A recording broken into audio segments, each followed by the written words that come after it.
Oui, mais avant, je préfère prévenir. Âme sensible algérienne, s'abstenir. Oui, je vais vous parler du pouvoir algérien. Je vais aborder ce sujet parce que ce régime, au-delà de son caractère antipathique, aime se faire donneur de leçons. Or, ce pouvoir est très particulier et n'est guère légitime à faire la leçon à qui que ce soit, tant ses défaillances sont incalculables. De quelle défaillance vous voulez parler exactement? Bon, commençons par le commencement. L'appellation officielle de l'État algérien, c'est République algérienne démocratique et populaire. Ainsi, ce pouvoir prétend donc incarner une démocratie ou à tout le moins une forme de démocratie. Voyons de plus près. Qu'est-ce qu'une démocratie? C'est le respect d'un certain nombre de critères. Je vais en citer quelques-uns. Les élections sont-elles totalement libres en Algérie? Non. La manipulation des résultats, la fraude et la mobilisation des moyens de l'État pour un seul candidat, celui du système, sont une réalité connue de tous. Y a-t-il une alternance possible en Algérie? La réponse est non. Depuis l'indépendance, malgré les coups d'État, les révolutions de palais et les changements des hommes, c'est le même système qui continue de diriger le pays. Le pouvoir politique est-il influencé par l'armée? Oui, bien évidemment. L'armée algérienne a dirigé le pays durant plusieurs années et même si elle donne l'impression, qu'une impression, d'avoir fait un pas de côté, elle continue en réalité d'influencer le jeu politique et de peser sur celui-ci. La corruption est-elle répandue en Algérie? Oui, malheureusement, et elle est même endémique. L'ONG Transparency International, par exemple, spécialisée dans l'analyse de la corruption, considère dans son classement annuel que l'Algérie est à la 104e place, bien loin derrière la France, 20e. La presse est-elle libre en Algérie? La réponse est non. Malheureusement, là aussi, les journalistes ou intellectuels algériens qui critiquent le régime sont souvent emprisonnés arbitrairement et condamnés parfois à de lourdes peines. Les citoyens algériens sont-ils égaux tous devant la loi? La réponse est non. La justice algérienne est aux ordres d'un pouvoir inique qui peut emprisonner au mépris de la loi, y compris des innocents, et qui peut aussi libérer des coupables, toujours au mépris de la loi. En somme, en termes de démocratie, l'Algérie, cette très donneuse de leçons, est classée, tenez-vous bien, 110e sur un peu plus de 160 pays. Bon, elle est loin de l'Afghanistan des talibans, avec un petit indice de 3,6 et est considérée comme un régime autoritaire, bien loin là aussi de la France, qui est 23e avec un indice de 8, qualifiée, elle, de démocratie à part entière, même si évidemment on a toujours des efforts à fournir pour atteindre les pays comme la Norvège ou le Danemark. Et avec tout ça, ce régime algérien, celui de Tebboune, se permet de montrer une incroyable condescendance. Et qu'en est-il du point de vue économique, pardon? Naturellement, nous savons que les ressources en hydrocarbures sauvent l'économie algérienne depuis plusieurs années. Donc en apparence, celle-ci se porte bien. Mais en regardant là aussi de plus près, les choses ne sont pas aussi reluisantes qu'il y paraît. D'abord, cette forte dépendance à la rente des hydrocarbures représente plus de 95% des exportations. En gros, l'Algérie ne produit pas grand-chose.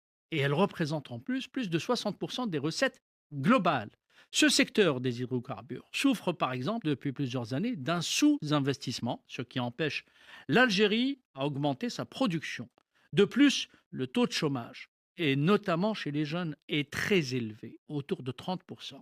Et même les diplômés n'ont pas beaucoup d'opportunités. C'est ce qui explique d'ailleurs ce perpétuel besoin qu'ont les Algériens par partir ailleurs ou à viser l'étranger et à aspirer à ces fameux visas, et ce, qu'ils soient diplômés ou pas.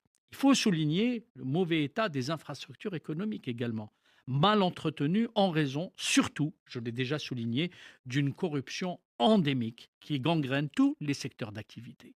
Ajoutez à cela les lourdeurs bureaucratiques d'une administration médiocre au fonctionnement toujours archaïque.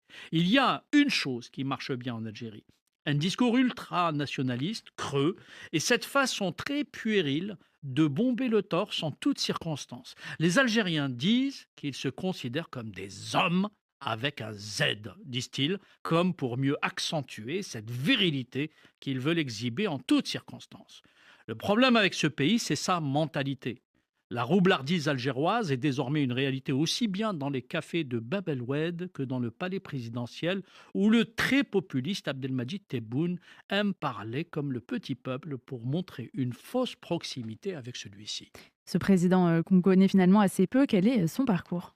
Officiellement, c'est un homme nouveau pour une Algérie nouvelle. Mais en vérité, Abdelmadjid Tebboune, ce jeune homme de 80 ans à peine, est un homme du système.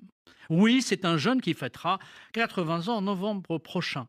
Rien ne le prédestinait à devenir président.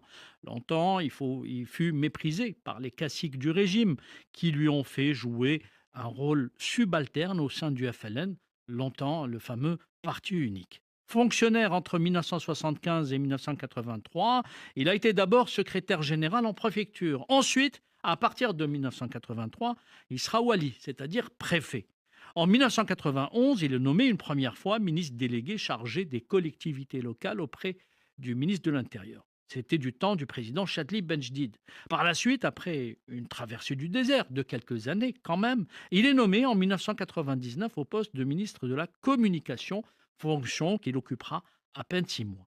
2 ans plus tard, il est nommé ministre de l'Habitat. Certains promoteurs immobiliers, probablement des mauvaises langues, disent qu'il aurait une gestion quelque peu affairiste de ce secteur. Et connaîtra là aussi une nouvelle traversée du désert avant d'être nommé une seconde fois en septembre 2012 comme ministre de l'Habitat une fois de plus. Il semblerait qu'il a une certaine passion ou un certain appétit pour l'immobilier. Par la suite, il sera nommé ministre du Commerce. Il a là aussi, semble-t-il, un intérêt pour le business aussi. En 2017, sur décision de l'armée, il est nommé Premier ministre, mais il sera limogé quelques mois plus tard sur décision du clan du fameux Bouteflika. Après la chute de ce dernier, un clan de l'armée le met en selle pour devenir président. Voilà donc un homme qui a toujours été un fidèle serviteur d'un système corrompu, corrupteur et autocratique qui se fait passer aujourd'hui pour le chantre d'une Algérie nouvelle alors qu'il ne fait que reproduire, parfois en pire, les pratiques contre lesquelles il prétend lutter. Et à votre avis, dans cette crise avec le régime algérien, quels sont les leviers dont dispose la France? Là aussi, âme sensible s'abstenir, mais encore faut-il que la France fasse preuve de courage et qu'elle veuille vraiment utiliser ses leviers. Je trouve la position française, je dois le dire, peu courageuse dès qu'il s'agit d'Algérie. Car face à une dictature qui manie l'insulte et qui cherche l'humiliation constamment, le pouvoir français a été quelque peu timide, en tout cas sur la retenue.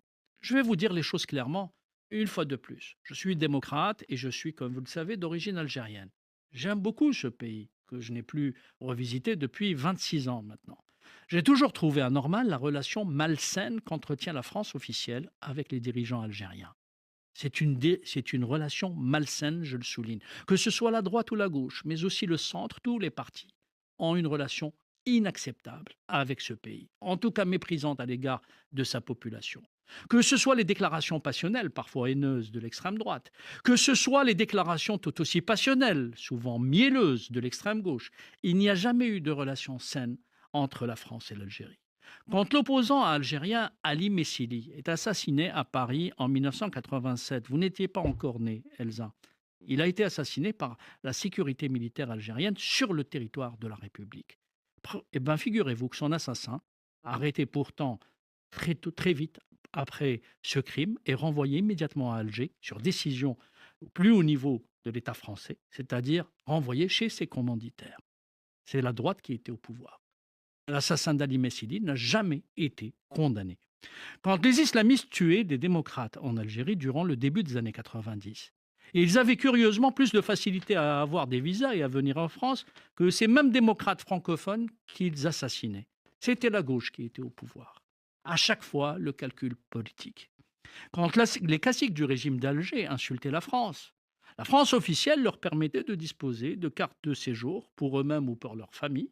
Ils pouvaient venir se soigner et déposer l'argent de la rapine et de la corruption parfois dans les banques françaises, en toute impunité, et alors qu'il y a une loi contre les biens mal acquis. Alors je vais le dire calmement.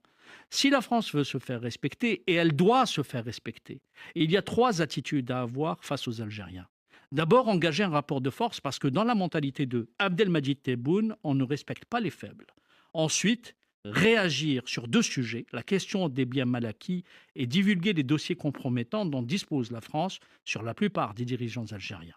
Enfin, dernière attitude et probablement la plus importante, redéfinir les relations franco-algériennes sur une base saine entre deux États adultes dans le respect mutuel et dans une logique de coopération au regard de l'histoire et de la sociologie qui concernent les deux pays. Et je vais finir par un point, un brin d'ironie quand même dans ce monde de brutes, car les Algériens sont complotistes. Et je vais leur dire une chose.